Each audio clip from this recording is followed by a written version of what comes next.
You knew you would come into your body, a part of your consciousness, not all of it, not even most of it, some of the consciousness that is you, focused into this personality that you know as you.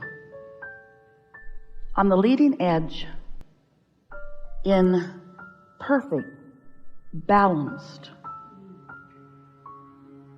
diversity, knowing that as you focused here through your personal, importantly personal format, that you would come to your own importantly personal desires.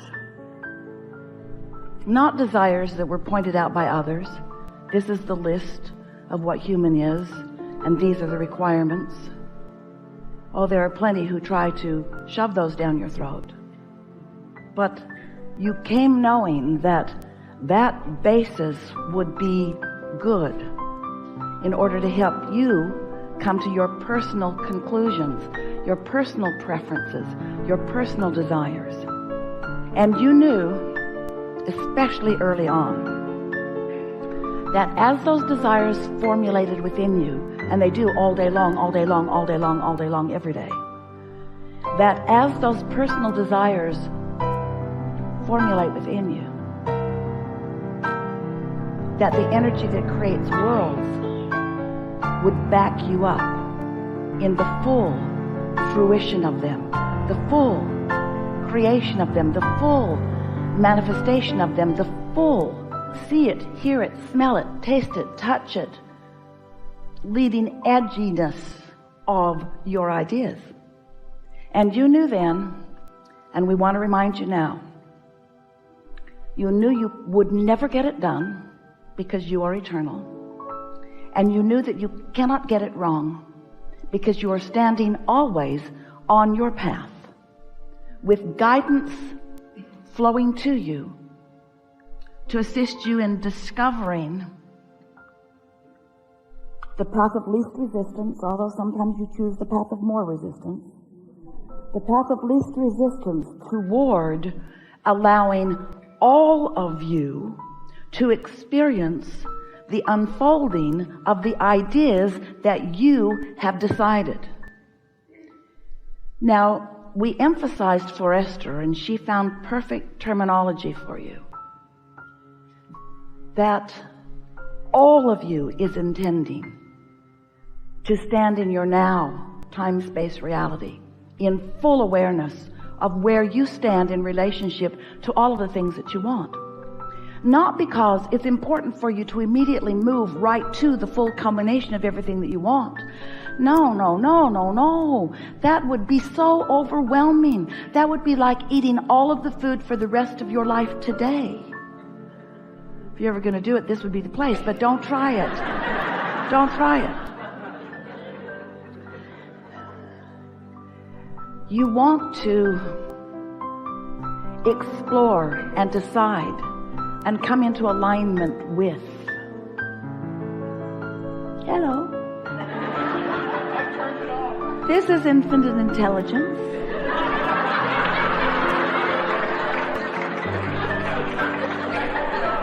Whatever it is you want, we've got. But you have to be in the receptive mode. You were in the receptive mode. You're also in big trouble.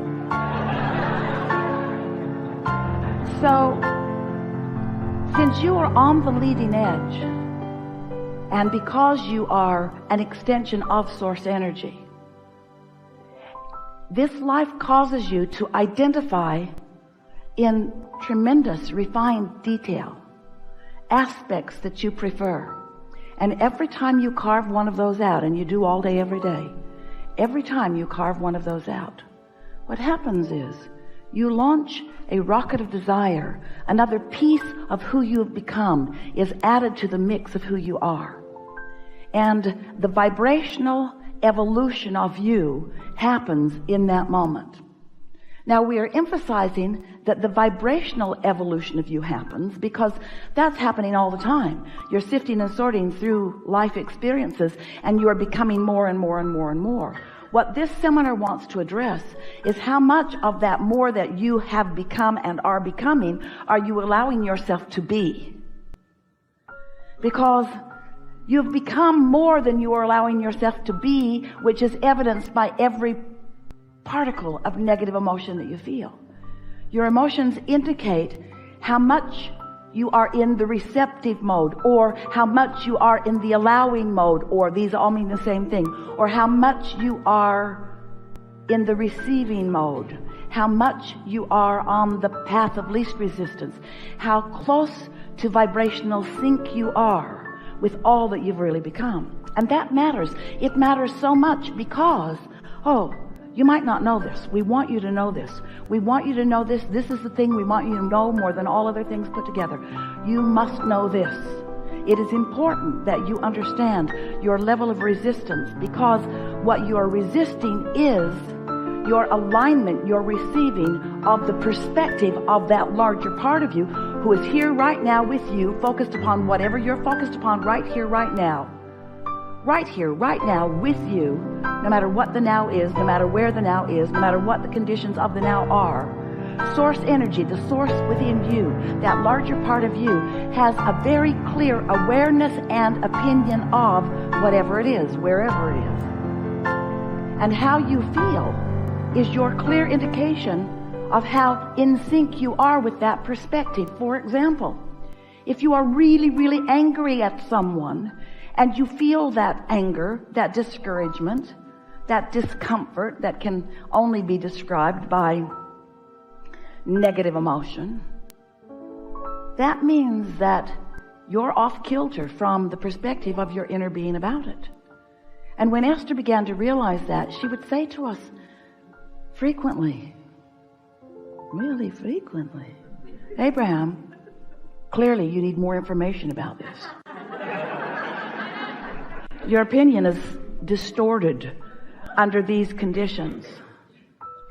And we gradually, over a period of about 30 years, explained to her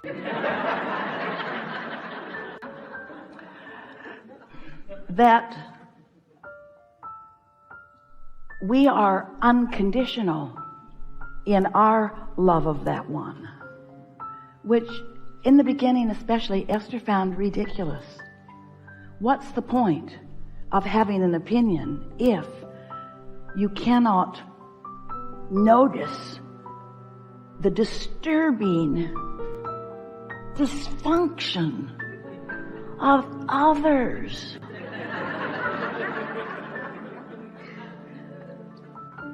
And we explained to Esther that that's not the relationship that she's really wanting to make her top priority. It's a relationship between her now perspective and the perspective of her inner being. Because the perspective of her inner being is long-term, it's eternal, it is widescreen, it is deep and broad, it has been happening for a long time, and it is accurate, and it considers everything. And most important of all, you'll hear a lot of this phrase, it is the path of least resistance, because you cannot get crossways of who you really are without blocking, pretty strong word, and we mean it, your reception to all that you've become. So when you're angry, or when you're depressed, or when you're discouraged, or when you're fearful, or any of those negative emotions in varying degrees, you are disallowing. It's like saying to the universe, I've decided to discount, to discard, to set aside all life experience. And we can't even begin to explain to you the life experience that you have gathered and the evolution that you have become.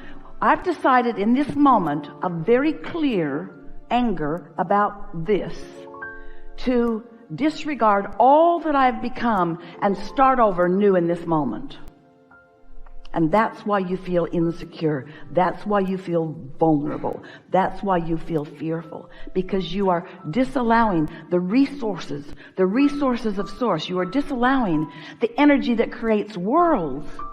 You are disallowing your reception to that, which means you don't have good timing, you don't have clarity, you don't have good feeling words, you don't have good sounding words, you don't have good results from whatever it is you set into motion right here and now. In other words, You are disregarding all that you've become in order to justify your rightness in your opinion that clearly your inner being does not share.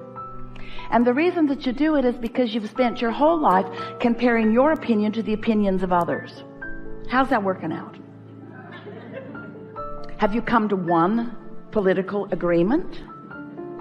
Have you come to one philosophical agreement? Have you come to a religious agreement? Have you come to a sexuality agreement? Have you come to the way you dress agreement? Have you come to any agreements? Have you gotten everybody to agree with you? Has anybody gotten everybody to agree? Why don't you give that up? That futile attempt, that flawed premise, that misguided effort to justify your goodness, your rightness, when all along you have source energy right there, not asking for justification, just knowing your value and knowing your power and knowing your goodness and knowing your rightness and knowing your worthiness and holding you in full view of that, rooting for your most delicious unfolding in this moment in time, which you are squandering with your determination to be right rather than in alignment.